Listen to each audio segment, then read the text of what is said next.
কি মজা! সোমরিয়াতে আজ থেকে মেলা শুরু। দুই বান্ধবী মিলে বেরিয়ে পড়লাম মেলার ভিডিও করতে। মেলাতে এসেছে ছোট বাচ্চাদের উঠার চরকি আর বড়দের নাগরতলা আরো অনেক কিছু। Hello everyone, good evening. এখন বাজে বিকেল 3টে। অনেকদিন ধরে ভাবছি মেলার ভিডিও করতে যাবো, আর যাওয়াই হচ্ছিল না। আর আজ সোমরিয়াতে একটা কাজ ছিল, তাই দুই বান্ধবী মিলে বেরিয়ে পড়েছিলাম। আর ভিডিওটা আমি কাল করেছি, আর কাল ছিল মাধ্যমিক পরীক্ষা। দেখো সবাই কিন্তু এখন পরীক্ষা দিয়ে বাড়ি চলে যাচ্ছে। সোমরিয়াতে কাজ শেষ হওয়ার পর বান্ধবীকে বলেছিলাম চল কাল তো মেলা আছে, সেখানে গিয়ে একটু ভিডিও করে নিয়ে আসি। আর কি, যেই কথা সেই কাজ, চলে গেলাম মেলাতে। আর দেখো ভিডিওটা তো আমি কাল করেছিলাম, তাই দেখো গেটটা কিন্তু সাজানো হয় নাই। খুব সুন্দর করে কিন্তু সামনের গেটটা সাজায়। মেলা শুরু হওয়ার আগে আগে কিন্তু গেটটা সুন্দর করে সাজানো হয়ে যাবে। প্রথমেই আমি প্রথম গেটে ঢুকে চলে গিয়েছিলাম মিনা বাজারে। এইরকম ভাবে মেলা শুরু হওয়ার আগে কখনো আসিনি, এই প্রথমবারই আসলাম ভিডিও বানানোর সূত্রে। বান্ধবীকে দিয়েছিলাম ভিডিও বানানোর জন্য, কিন্তু কিছুতেই ক্যামেরাটা ধরতে পারছিল না। বারবার ওর কাছে আসতে হচ্ছে যে এরকম ভাবে ধর, এরকম ভাবে ধর। তো দেখো মিনা বাজারে ঢুকে আমি প্রথমেই চলে গিয়েছিলাম বাচ্চাদের খেলনার জায়গায়। সুন্দর এসেছে চরকি, ছোট বাচ্চারা কিন্তু এখানে বসে সুন্দরভাবে ঘুরতে পারবে, খুব কিন্তু আনন্দ মজা নিতেও পারবে। তোমরা সবাই চলে এসো আমাদের এখানে সোমরিয়া মেলাতে মেলা দেখতে।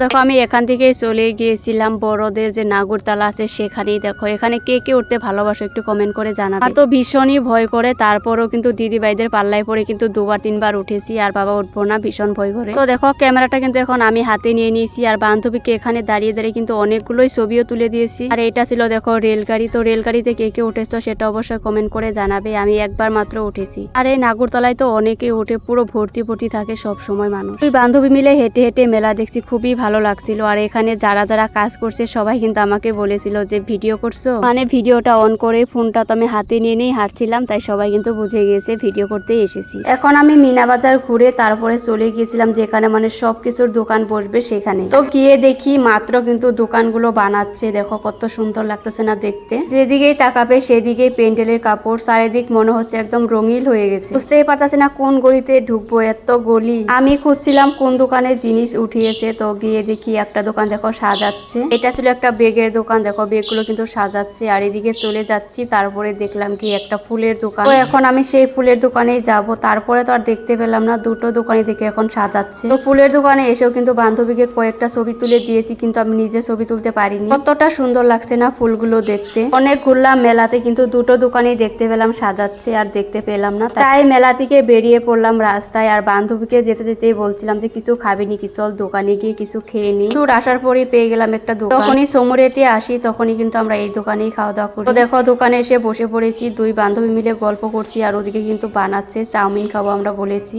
আর অঞ্জলির অবস্থাটা তোমরা একটু দেখো, কত সুন্দর করে পোজ দিচ্ছে। ও ভাবছে হয়তো ছবি তুলছি। আর দেখো চাউমিন বানানো হয়ে গেছে, তাই এনে দিয়ে দিল আমাদের টেবিলে। অঞ্জলি তো খাওয়া স্টার্ট করে দিয়েছে, আর আমি এখনো ভিডিওই করায় ব্যস্ত। অঞ্জলি তো খাওয়া স্টার্ট করে দিয়েছে, তো এবার আমিও খেয়ে দেখি কিরকম হয়েছে চাউমিনটা। দারুণ হয়েছিল কিন্তু খেতে। তো তোমরা কারা কারা চাউমিন খেতে ভালোবাসো অবশ্যই কমেন্ট করে জানাবে। আমার তো চাউমিন খেতে বরাবরই খুব ভালো লাগে। তো শেষে তোমাদেরকে আবারও বলে দিচ্ছি, তোমরা সবাই চলে এসো আমাদের এখানে সোমরিয়া মেলাতে। তো আজকের ভিডিওটা ছিল এই পর্যন্তই।